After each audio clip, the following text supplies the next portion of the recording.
तो welcome welcome करते हैं हम सब पंकज जी का। आज के सेशन में पंकज जी स्टार डायरेक्टर हमारे हैं। तो मोस्ट वेलकम वेलकम है सर। पंकज जी आज के सेशन के लिए। Yes sir. हम चाहेंगे हम सारे लोग जहाँ भी है एक डिजिटल क्लैपिंग के साथ, जोरदार ताली के साथ आप सब जहाँ भी है वेलकम करते हैं पंकज जी का। आज वेलकम है पंकज जी, आज के सेशन में आपका स्वागत है आपका। ओके और सर। हम स्क्रीन शेयर हाँ करते हैं, तब तक आप बात करें। जी सर। जी sir, good morning. Good good morning sir. Morning all of you. और बात करें, मैं Pankaj Kumar Singh, style director from Parsa. और आप सबों का एग्री सेशन में, एग्री ट्रेनिंग में स्वागत है। और बात करें तो एग्री प्रोडक्ट के ऊपर काम क्यों करना है, सबसे बड़ी बात ये है। ओके, तो इसके लिए हम लोग बातें करेंगे। और बात करने से पहले जरूरी बातें बतानी जरूरी है कि क्यों जरूरी है एग्री प्रोडक्ट। हेलो आपकी आवाज आ रही है सर? जी सर, आवाज आ रही है कंफर्म सर, आवाज आ रही बहुत है? अच्छा सर। आवाज हाँ आ रही है हाँ, पूरा? बहुत बढ़िया। और बहुत अच्छा सर, बहुत अच्छा, बहुत अच्छा। सबसे पहले मैं बात करना चाहूंगा, राकेश सर हैं या नहीं है? नहीं, सुन राकेश लेंगे सर, बात। क्राउन आप डायरेक्टर। स्टार्ट रहे, स्टार्ट करें आप। जी सर, हम कर लेंगे। और बात करें कि सबसे पहले जरूरत क्यों है एग्री प्रोडक्ट की। एग्री प्रोडक्ट के बारे में ये बात तो होती ही रहती है और सारा कुछ होता है। और सबसे पहले हम बात करें कि हमारे यहाँ, हमारे भारत में, खास करके भारत में लगभग आधे से ज्यादा किसान हैं। तो आधे से ज्यादा किसान हैं और किसान किसानी करते हैं, खेती करते हैं, और उनको जो दिया जाता है प्रोडक्ट वो यूज करते हैं। और इस बारे में कोई कहीं भी रिसर्च सेंटर है तो वहाँ लोग किसान नहीं जा पाते हैं। और इस बारे में कोई मेडिकल मेडिकल नहीं है, कोई डॉक्टर नहीं है, कोई स्टाफ नहीं है भी तो कागजी कार्रवाई होता है। हमारे यहाँ समस्तीपुर पूसा में हमारा मेडिकल आपका एग्रीकल्चर कॉलेज है, लेकिन वहाँ पे साइंटिस्ट भी हैं, डॉक्टर भी हैं, लेकिन वहाँ कोई नहीं जा पाते हैं। किसानों की सबसे बड़ी कमी क्या होती है कि वहाँ जा करके देखेंगे लोग किसान, तो पता चलेगा कि कितना बढ़िया व्यवस्था है, कितना बढ़िया है। वहाँ पे ट्रेनिंग होती है और बताया जाता है कि आप उर्वरक पे निर्भर नहीं होइए, अलग चीज़ों पे निर्भर होइए, आपको बायो प्रोडक्ट के ऊपर जाना है। तो उसी के लिए विशेष करके हम आए हैं एग्री ट्रेनिंग के सेशन के लिए। और होता क्या है उर्वरक इस्तेमाल करने से, हमारा वेस्टेज का एग्री प्रोडक्ट इस्तेमाल करने से क्या होगा, ये फायदा सबसे पहले जानना जरूरी है। उसके बाद में हम बिजनेस की बात करेंगे थोड़ी सी। तो स्टार्ट करते हैं। आपका सबसे पहले कि हमारे यहाँ क्यों जरूरी है, क्यों ये होता है कि एग्री प्रोडक्ट में लागत ज्यादा होती है और लागत के बाद ये फिर भी उपज कम होता है। हमारे अनाज में जो गुण होना चाहिए, जो प्रोटीन, विटामिन, मिनरल्स होना चाहिए, वो नहीं मिल पाता है।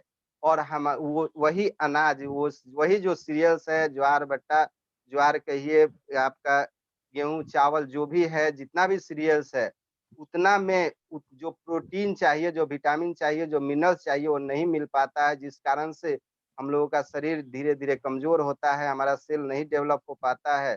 और इसी के कारण हमारा जो मेडिकल साइंस है वो आगे बढ़ रहा है। एलोपैथ अच्छा नहीं है, सब कोई जानते हैं। तो क्यों ना हम जड़ पे ही काम करें। और सबसे ज्यादा खुशी की बात है कि हमारे यहाँ 60% से ज्यादा लोग किसान हैं और वही अनाज खाते हैं। अनाज किसी फैक्ट्री में नहीं बनता है। तो ये बात उसका एक कैटेगरी होता है क्रॉप। 3 कैटेगरी में आता है। एक क्रॉप प्रोटेक्शन होता है, एक न्यूट्रिशनल होता है, एक एक्टिवेटर हो। हमारे वेस्टेज में ये 3 प्रकार का प्रोडक्ट है, जिससे जिस तरह से हेल्थ केयर के प्रोडक्ट में आता है, इम्यूनिटी बूस्ट आता है, कार्डियो केयर आता है, और भी सारा रेंज आता है, उसी तरह से हमारे एग्री में भी 3 तरह का प्रोडक्ट आता है। तो उसके बारे में प्रोटेक्शन होता है, आपका न्यूट्रिशन होता है, एक्टिवेटर होता है। तो ये काम कैसे करता है, इसके बारे में भी बताएँगे। सबसे पहले क्या करना है, कैसे करना है? तो हम लोग जाते हैं किसान के पास, तो लोग बोलते हैं, किसी के पास जाते हैं, अगर मान लीजिए कि कोई बिज़नेसमैन है, चाहे वो सर्विसमैन है तो उसके पास जाते हैं तो सीधे कहते हैं कि मैं किसान नहीं हूँ, मेरे पास खेती का बैकग्राउंड नहीं है, मैं गेहूँ चावल के बारे में नहीं जानता, मैं गेहूँ चावल के पौधे को नहीं देखा। इस तरह के भी लोग रब मिलते हैं आपको, लेकिन इससे कोई फ़र्क नहीं पड़ता है आपको। उसके बाद बात करें तो आपको वो पूछेंगे लोग कि आपको खेती आती है या नहीं? आप एग्री पर काम आती है या नहीं आती है, लेकिन फिर भी आप खेती पे काम कर सकते हैं। इसके बाद किसान को आपकी उसकी ज़रूरत को बताएँगे। आप किसान को सबसे पहले क्यों ज़रूरी है एग्री प्रोडक्ट? तो उसमें थोड़ा-सा डिफाइन करेंगे, अभी तो बोर्ड नहीं चल रहा है, फिर कभी बड़ा बैनर पे मौका मिलेगा, तो हम इसके बारे में बात करेंगे। तो क्यों ज़रूरी है? तो हम जानते हैं कि हमारे शरीर का भी पीएच लेवल होता है 7.5 और एक हमारे सॉइल का भी पीएच लेवल होता है 7। अगर इसमें एक थोड़ा-सा मापदंड है, एक लेखा है, एक मानचित्र है, 1 से लेकर के 14 तक रहता है। जिस तरह से हमारा शरीर का ब्लड रहता है, उसी तरह से कि 13 ग्राम है तो बेस्ट है, 11 ग्राम जीने के लिए है, 12 ग्राम मीडियम है। उसी तरह से एग्री में भी पीएच लेवल की बात आती है, तो वहाँ पे पीएच लेवल सर यहाँ ठीक है, ये स्क्रीन शो कर रहा है, तो पीएच लेवल पे थोड़ी-सी बात कर लेंगे। तो पीएच लेवल 1 से 14 तक होता है। अगर हमारा 5 से 7 पीएच लेवल है, मिट्टी को जाँच करवाएँगे जिस तरह से ब्लड को की जाँच होती है, उसी तरह से हमारे यहाँ भी है।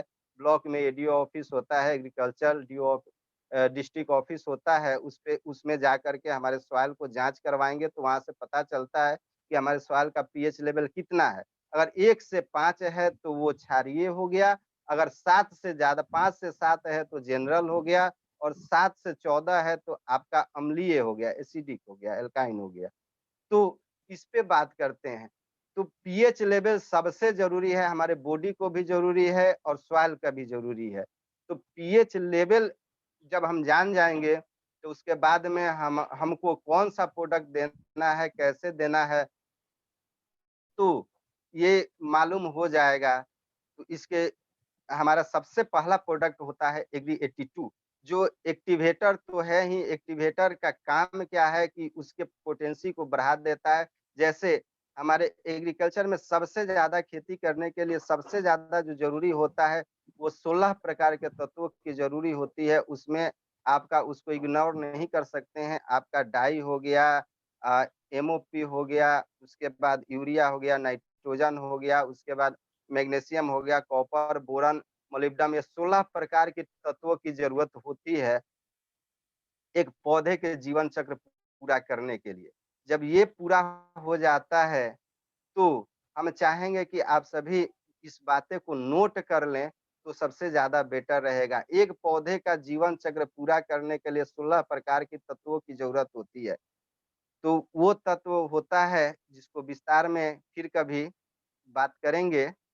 लेकिन मौखिक रूप से बात करेंगे, डाई तो नेसेसरी है ही और डाई कहता क्या है, डाई का मतलब डीएपी होता है, डाई अमोनियम फॉस्फेट। वो कहता है कि भैया आप डालते हैं, आपको 5 से 7 चाहिए, लेकिन जैसे ही आप डीएपी डालेंगे तो उसका अब हमारे सॉइल का यानी कि हमारे खेतों का पीएच लेवल वो 8 कर देगा। वो उसपे हम नहीं बता रहे हैं, ये लिखा हुआ है, हमारे जो रिसर्चर हैं, हमारे जो वैज्ञानिक हैं, वो सारा उसपे बैग पे लिख के देते हैं कि हम 8 कर देंगे। तो हमको कहाँ रहना है, इस बात को हमको और आपको डिसाइड करना है।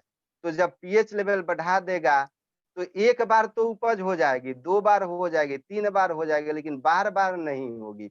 जब बार-बार नहीं होगी, पीएच लेवल हमारे ज़मीन का घटेगा, तो उसके लिए कुछ ना कुछ तो अलग से इस्तेमाल करना पड़ेगा। मार्केट में बहुत सारा एक्टिवेटर आता है और मार्केट में उस तरह का नहीं आता है, लेकिन हमारे पास जो वेस्टेज का थैंक्स करना चाहेंगे हमारे मैनेजमेंट को और मैनेजमेंट मिस्टर गौतम बाली को और और भी 2 लोग हैं दीपक सूर, कन्वरवीर सिंह को कि इसमें एग्री का प्रोडक्ट लाए और बात करेंगे कि जो हमको लाए हमारे ग्रेट मेंटर संतोष सर को तहे दिल से धन्यवाद करते हैं कि हमको इस बड़े बैनर तले मौका मिला कि एग्री के बारे में बताएँ इसलिए कि इसमें तो बहुत सारे लोग नहीं जानते हैं कि क्या होता है जमीन हमारा बीमार हो रहा है ये रासायनिक खाद देने से, और जमीन जब बीमार होगा तो जितने भी इसमें उपज आएंगे, अनाज आएंगे, चाहे गेहूं हो तो उतना कार्बोहाइड्रेट नहीं होगा। हमारा दाल जो है, जो कि सबसे ज्यादा बेस्ट होता है या हमारे सेल को बनाने के लिए,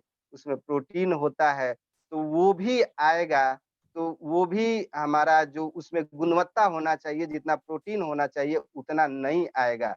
तो नहीं आएगा तो फिर प्रोटीन की कमी होगी तो हमारा सेल डेवलप नहीं करेगा।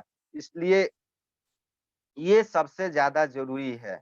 तो ज़रूरी है तो उसके लिए अलग तरीका इस्तेमाल करेंगे। एग्री 82 से वो हम करेंगे, यूज़ करेंगे तो सबसे पहले आपका डाई का मात्रा घटेगा। जब डाई का मात्रा घटेगा तो नाइट्रोजन का भी मात्रा घटेगा। और एक बात और है कि हमारे यहाँ वायुमंडल में नाइट्रोजन की मात्रा बढ़ रही है। अभी मान के चलिए कि 70% है, हमारे वैज्ञानिकों का कहना है कि 78-80% तक ये जाएगी। ये रिसर्च से पता चला है। जब रिसर्च से पता चला है तो ये हम उसको उस नाइट्रोजन को जो वायुमंडल में है, कैसे पौधे अवशोषित करें, इसके बारे में सबसे पहले जानना ज़रूरी है। तो उसके लिए सबसे ज़्यादा ज़रूरी है आप एक्टिवेटर को यूज़ करिए, डाई की मात्रा को कम करिए। और एक और बात इसमें लगे तौर पे बता देते हैं कि जो भी हम फर्टिलाइज़र यूज़ करते हैं, रासायनिक फर्टिलाइज़र डीएपी हो गया, यूरिया हो गया, नाइट्रोजन हो गया, मैग्नीशियम, कोबाल्ट, मोलिब्डेनम जितना भी हो गया, ये यूज़ करते हैं तो इसका 30% 40% ही पौधा ले पाता है। और 40% पौधा जो भी है ये रसायन वो वायुमंडल में चला जाता है, और 40% लगभग 30% आपका ज़मीन में चला जाता है, जिसके कारण हमारा पानी भी दूषित हो रहा है। तो बचाना हमको है, हम और आप आगे नहीं जाएँगे तो फिर कौन जाएगा? आगे तो बढ़ना पड़ेगा किसी न किसी को। तो इसके लिए लोगों को बताना पड़ेगा, लोगों के पास जाना पड़ेगा, किसान के पास जाना पड़ेगा कि भैया ये जो कर रहे हैं आपका तो उपज हो रहा है, लेकिन इससे वायुमंडल को नुकसान हो रहा है। वायुमंडल का नुकसान होने से हम आपको खतरा है। सारा कुछ ये बताना पड़ेगा, तब जाकर के आपकी बातों को सुनेंगे। और जब सुनेंगे तो एक्टिवेटर सबसे ज़रूरी है कि डाई की मात्रा को कम करता है।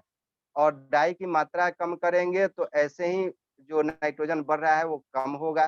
किसी कोई ना कोई शुरू करेगा तो एकदम निश्चित है कि कम होगा। और जब डाई की मात्रा कम होगा तो हमारा जो लागत है वो भी कम होगा। तो इसका एग्री 82 का डोज जो है आप उर्वरक के साथ मिलाते हैं तो आप 2 से 3 से 4 एमएल प्रति किलोग्राम आप मिला करके और आप इसका यूज कर सकते हैं। जैसे आप एक उदाहरण के तौर पे बता रहे हैं कि आप किसान के पास गए, उससे पूछेंगे कि आप डाई कितना यूज कर रहे हैं, डीएपी कितना यूज कर रहे हैं, तो बताएंगे 4 से 5 केजी। तो आप कहिए कि मैं एक देता हूँ एक प्रोडक्ट जिसका नाम एग्री 82 है, तो उसको जब देंगे आप तो देने के बाद कहेंगे कि आप हमारे कहने के अनुसार वहाँ पे चैलेंज थोड़ा-सा लेना होगा, हम भी चैलेंज लेते हैं। तो चैलेंज के साथ कहेंगे कि आप जहाँ 5 केजी देते हैं, हमारे कहने के अनुसार इसको 20% से 30% कम कर दीजिए।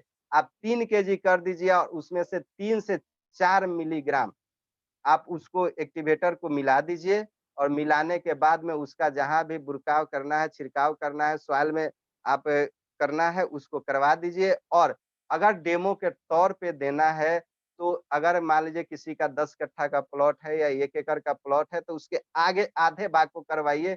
कहिए कि हम जितना देते हैं, आप जितना देते हैं उतना दीजिए, और आधा जो हम जितना कह रहे हैं वहाँ पे उसको दिलवाइए तो रिजल्ट बेटर मिलता है। तो वहाँ से आपका विश्वास बढ़ेगा। तो विश्वास बढ़ने के बाद तो फिर आपका प्रोडक्ट ये सारे किसान जो हैं यूज़ करेंगे। और एक बात बता दें कि वेस्टीज में ये जितने भी प्रोडक्ट हैं अच्छा खासा हमको इनकम देता है, तो लोगों को बताना पड़ेगा। आगे नेक्स्ट चलते हैं। अगर आप एग्री पे काम करना चाहते हैं, आप देश के लिए काम करना चाहते हैं, क्योंकि हमारा देश सबसे पहले से हम पहले भी बता चुके हैं कि 60% से ज़्यादा लोग किसान हैं। तो देश के लिए कैसे काम करेंगे? हमारी सरकार भी चाहती है कि हमारे किसानों की आय बढ़े, खर्च कम हो, पैदावार भी बढ़े। और उसके बाद में सोर्स ऑफ इनकम ही हो। तो एग्री टू यूज करने का यही एक तरीका है कि आपको ये सारा कुछ बढ़ाएगा और पानी की मात्रा को कम करेगा, खाद को भी बचाएगा। और इसमें एक और है बात कि अ, अगर सरकार हमारे किसानों को 2000 रुपया, सभी लोग जानते हैं कि जो भी किसान अपना आवेदन कर चुके हैं उनको 2000 रुपया भेजती है। अगर हम किसान को बताएँगे और किसान को उस प्रोडक्ट आज तक डाई और यूरिया देने से किसी के पास पैसा नहीं आया। अगर वही हमारे एग्री का प्रोडक्ट यूज़ करेंगे और देंगे तो उससे पैसा आएगा, तो इससे बड़ी बात क्या हो सकती है। अगर हमारे पास नेटवर्क को बढ़ाना है, गाँव में जाएँगे, गाँव के लोगों को बात करेंगे, तो यही सारा कुछ प्रोडक्ट लेके जाएँगे। और ये बात है। उसके बाद बात करते हैं एग्री प्रोटेक्ट की। तो इसमें माइक्रोबिलियम है, क्लोरोफिल और वृद्धि में ये सबसे ज़्यादा सहायक होता है। एग्री प्रोटेक जो होता है, एक मार्केट में 2 तरह का प्रोडक्ट आता है, एक कॉन्टैक्ट आता है, एक सिस्टेमिक आता है। लेकिन हमारा जो है क्रॉप प्रोटेक्शन एग्री प्रोटेक वो सिस्टेमिक है, जो कि काम करता है जैसे कहीं जल जमाव होता है और उसमें फंगस लगता है। आज फंगस का हमारे यहाँ हो रहा है, फंगस से तरह-तरह की बीमारियाँ हो रही है।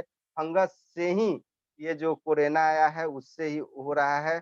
तो वो जब हमारे धरती को सॉइल को यानी ज़मीन को जब फंगस लगेगा तो वहाँ भी उपज प्रभावित होगा। तो उसके लिए प्रोटेक्ट सबसे ज़्यादा ज़रूरी है। और प्रोटेक्ट का सब ये अभी जो हमारा कल्टीवेशन चलेगा, राइस का कल्टीवेशन चलेगा, तो इसमें थोड़ी-सी डोज़ बता देते हैं, इसमें थोड़ा-सा डीप जाएँगे। तो इसमें एक एक बात बता दें कि संपूर्ण पोषण वेस्टेज में मिलता है। और चावल की खेत अगर तैयारी करनी है, तो उसमें क्या-क्या चावल का कल्टीवेशन होगा, तो उसमें क्या-क्या प्रोडक्ट चलेगा हमारे एक वेस्टेज का, तो उसमें आप एक नोट कर सकते हैं एग्री प्रोटेक। और एग्री प्रोटेक का काम है कि अगर कहीं पूरा ज़मीन बराबर नहीं होता है, पूरा सॉइल बराबर नहीं होता है, तो कहीं पानी ज़्यादा लगता है, कहीं कम लगता है, तो किसान आते हैं दुकानदार के पास, बोलते हैं कि पौधा जड़ से सूख रहा है या उसमें झुर्री पड़ गया या ऊपर से पीला हो रहा है। तो उसका सबसे अच्छा निदान है कि आप उसमें एग्री प्रोटेक जब सॉइल तैयार होता है, खेतों की अंतिम जुताई होती है, बिचड़ा गिरने के बाद में जब पौधे का रोपण होता है, उससे पहले ज़मीन का तैयारी होती है, तो उसमें एग्री प्रोटेक और एग्री एक्वाजेल मिला कर के पर एकड़ आप 5 केजी, ये डोज़ सबसे ज़्यादा ज़रूरी है, इस पे विशेष है। 5 केजी पर एकड़ ह्यूमिक एसिड एग्री गोल्ड 100 से 150 ग्राम।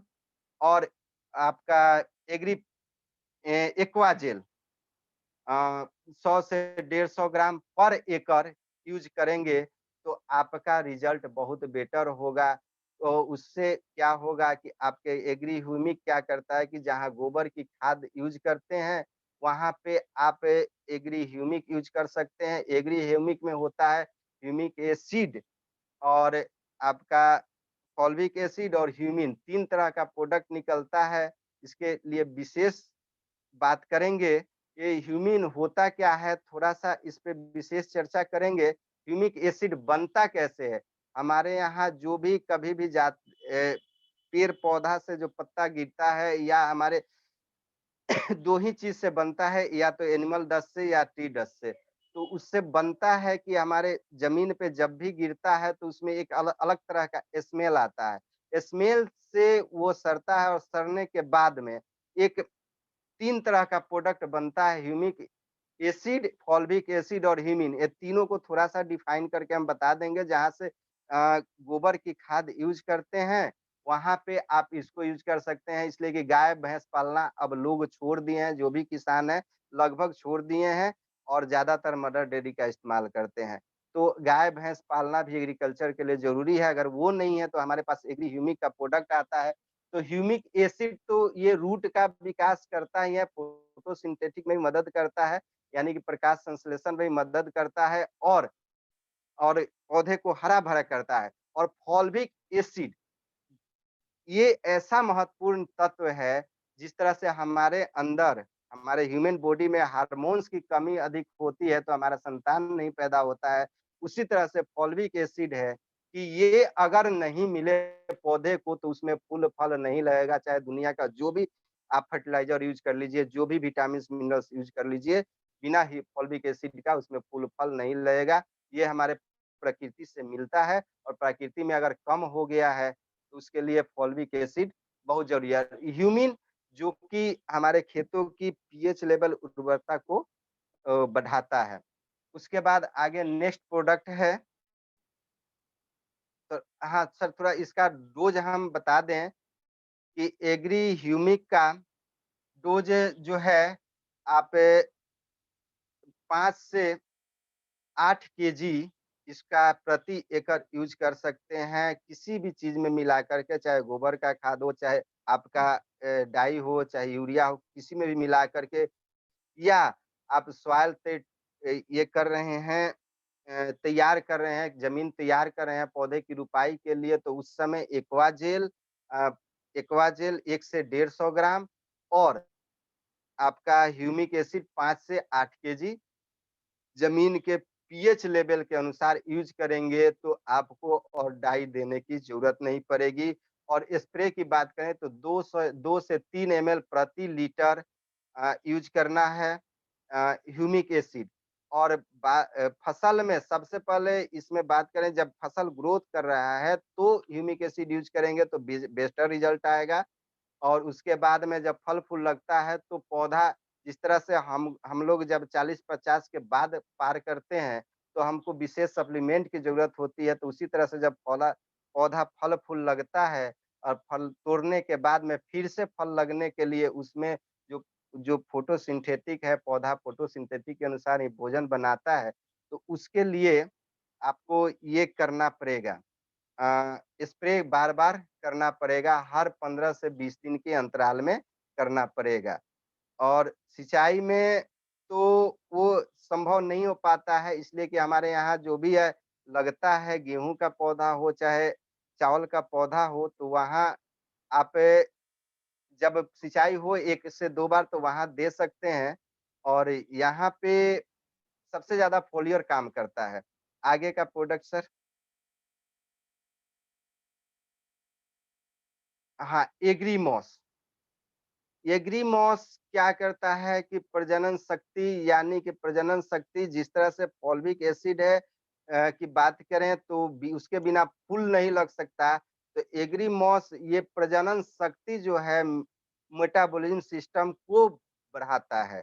और इसमें सबसे पर्याप्त मात्रा में एमिनो एसिड होता है। और ये क्या करता है, इसके फायदे क्या हैं कि आप जैसे ही इसका जो स्प्रे है, ये स्प्रे में ही काम आता है। तो इसके लिए करना क्या है कि जैसे ही पौधा आपका 30 से 45 दिन का हो, फूल लगने के अवस्था से 15 दिन पहले अगर इसका स्प्रे करवाते हैं, तो इसमें गुणवत्ता, यानी कि जो हमारा पेस्टिसाइड यूज़ कर रहे हैं, डाई यूज़ कर रहे हैं, उसकी मात्रा को वो कम करेगा और फसल में जो भी विटामिन्स, मिनरल्स, कार्बोहाइड्रेट जो भी मिलता है, वो मिलेगा। तो विशेष करके फ़ायदा होता है। फूल आने से 20 दिन पहले या 30 दिन पहले आप कर सकते हैं। और दूसरा, जब फूल आ जाए और फल बन जाए, तो वहाँ पे अगर 15 से 20 दिन के अंतराल में करते हैं, तो वहाँ पे आपका पौधा जो है सुंदर दिखेगा।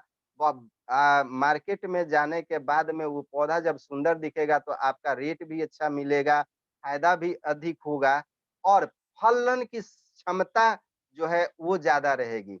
एक एग्ज़ाम्पल के तौर पे अभी तो नहीं बता सकते हैं, लेकिन ये रात का मौसम है, लेकिन दिखा देते, तो फिर अगले कभी बारी आएगी तो दिखा देंगे कि हम हमारे फादर, थोड़ा-सा इस बताना ज़रूरी है कि बोए हैं अभी नेनुआ, भिंडी और सारा कुछ का मौसम है, तो वहाँ पे ये मात्र पहले हमारे फादर लगाते थे 1 बीघा में ये सारा कुछ सब्ज़ी।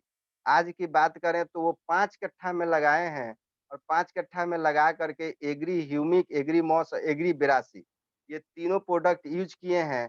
तो 5 कट्ठा में जितना उपज आज आया है, उतना उपज वो 1 बीघा लगाते थे उतना नहीं आता था। और प्लस फर्टिलाइज़र की बात करें तो बहुत ज़ीरो है, उनसे ब कभी बात करवा देंगे, आप लोग बात करना चाहेंगे तो करवा देंगे, अभी है नहीं। इसके बाद next product sir.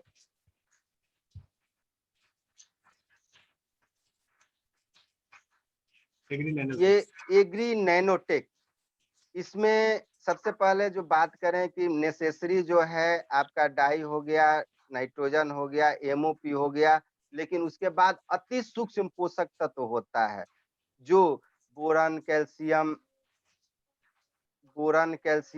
Magnesium, molybdenum, ये सारा कुछ है जो कि अ, पौधे को ज़रूरी है, बहुत कम मात्रा में ज़रूरी होता है।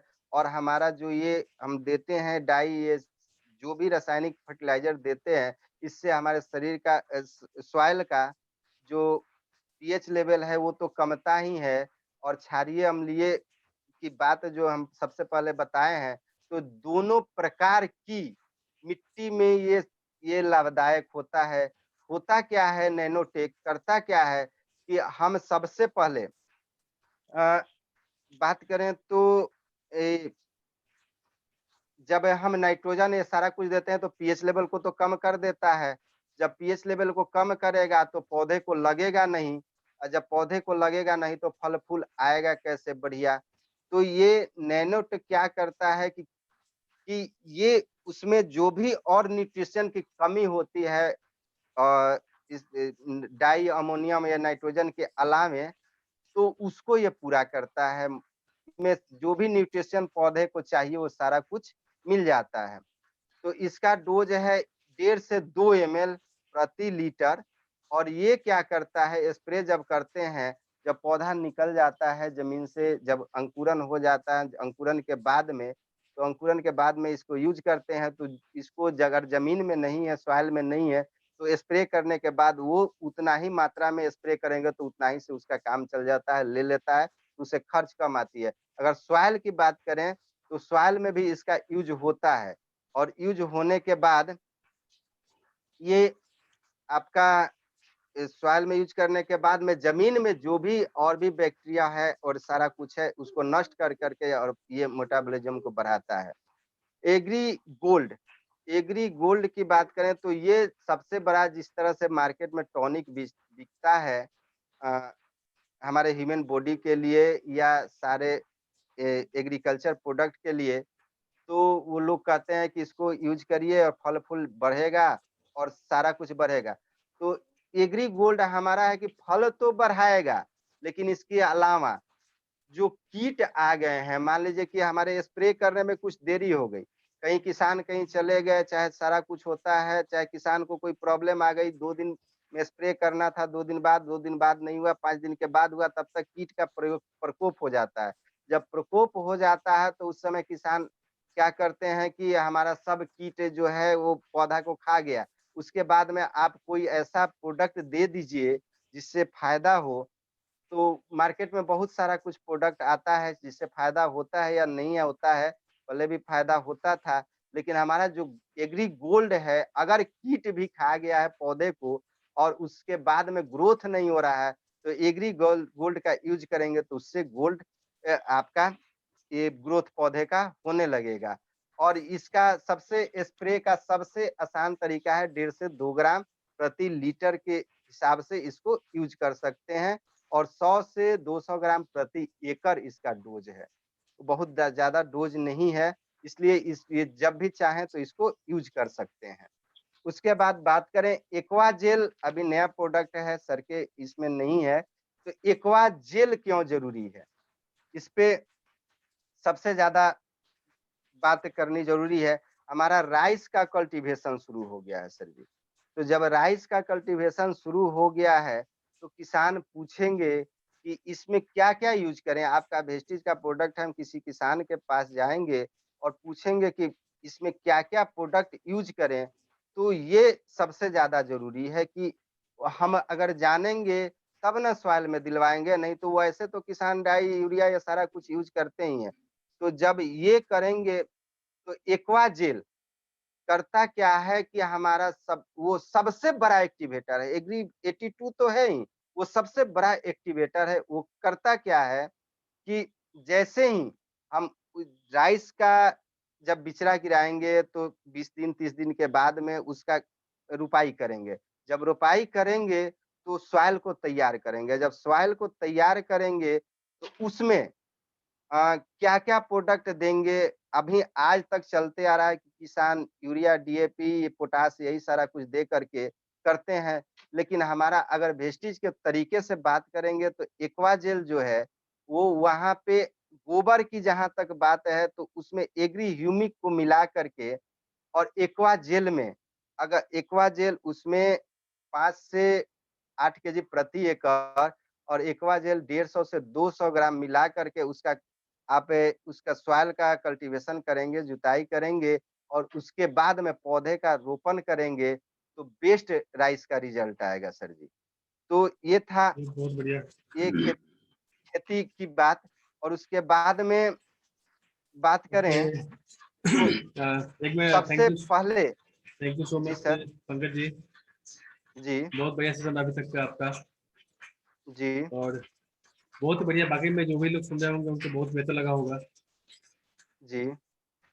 तो थैंक यू सो मच आप सबको, थैंक यू। अभी बहुत कुछ सर बाकी है। और बहुत कुछ बाकी में, अगर हम एक सेशन हम लोग रखेंगे 2 घंटे का, तब जाके हमको लगता जी, है कि थोड़ा सा हो पाएगा, है कि नहीं? जी, जी सर।